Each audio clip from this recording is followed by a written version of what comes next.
Неведнъж сме казвали, че тук в България имаме обекти, които са достойни да застанат редом до най-знатните културно-исторически паметници в целия свят. И днес ви отвеждаме до един от тях – Вила Армира до Ивайловград. Когато през 1964 година, при старта на строеж на язовир за напояване, багерите откриват останките на вилата, започва дълга и трудна битка, която археолозите печелят. Затова сега можем да се разходим из една от най-добре запазените богати римски вили. Не само на Балканите, но и в цяла Европа. И със сигурност са едни от най-пишните и разнообразни мозайки. Поводът да сме тук, повторното откриване на вилата, но след голям проект за нейното разширяване и обновяване, както и включване на целия регион около нея в туристическото изживяване. Някогашната недостроена водонапорна кула днес е панорамна кула и обект за светлинно шоу. Има атрактивни павилиони с продукти от местни производители и изцяло нов посетителски център, пълен с най-различни интерактивни решения за малки и големи. А засадените над 4000 дръвчета около Вила Армира, смокини, нарове и бадеми обещават следващата пролет тук да бъде изключително пъстро.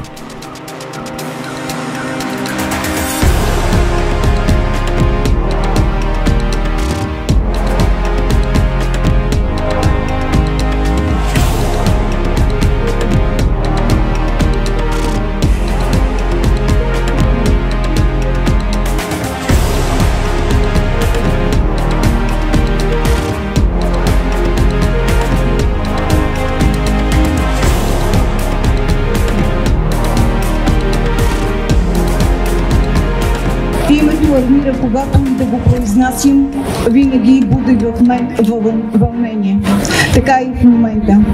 Изключително съм щастлива, защото след повече от 2 години и половина усилия, обекта Антична вила Армира, когато познавахте, днес е променен изцяло с подкрепата на Оперативна програма Регионално развитие. Преди няколко години, когато Божидар Димитров върна мозайките на Ивайловград, спомням си този ден и знам, че това беше може би най-силният момент. Връщането им в семейната стая, мястото, където са били преди повече от 2000 години. За всички, които присъствате, бих искала да кажа, че тези мозайки са уникални, защото няма други портретни изображения от този период по земите на Европа. Днес сме тук, защото вилата изисква отношение.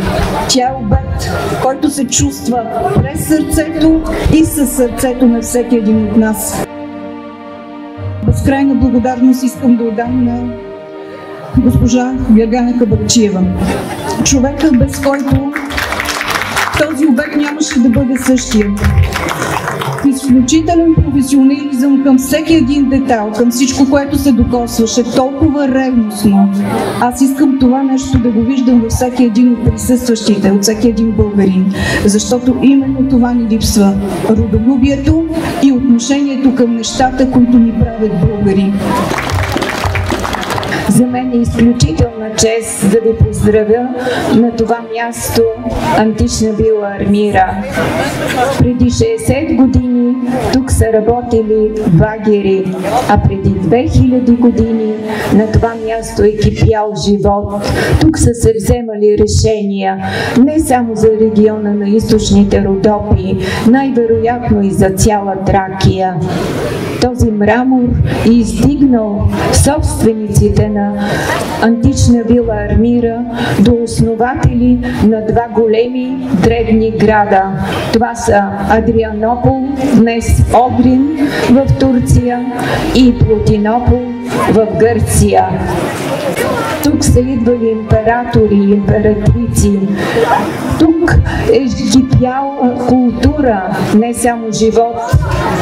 И всичко това е завършило в края на 4 век с една трагична битка отново при този град Адрианопол.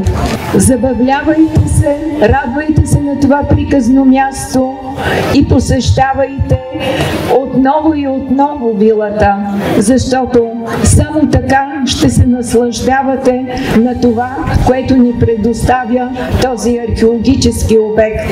Благодаря ви, че сте тук. Бъдете живи и здрави и, както са казвали древните римляни, бона фортуна. Ще си отрежа парченце от надписа Армира. част от музея. Разнесете славата и красотата на този невероятен обект, за да може да станете посланиците на тази вила. Вярвам, че с усилията на нашият общ екип слагаме още едно камъче към липсващата мозайка, която вътре ще видите и ще се насладите. Едно ювелирно бижу отваря тази вечер врати за свой нов живот. Благодарим ви на всички! Вила Армира застава редом до най-модерните туристически обекти в страната, като голямата базилика в Пловдив или мемориалния комплекс Тутраканска епопея 1916. И безспорно доказва нашето убеждение. Имаме не само даденостите, но и знанието и моженето да правим качествени неща на световно ниво.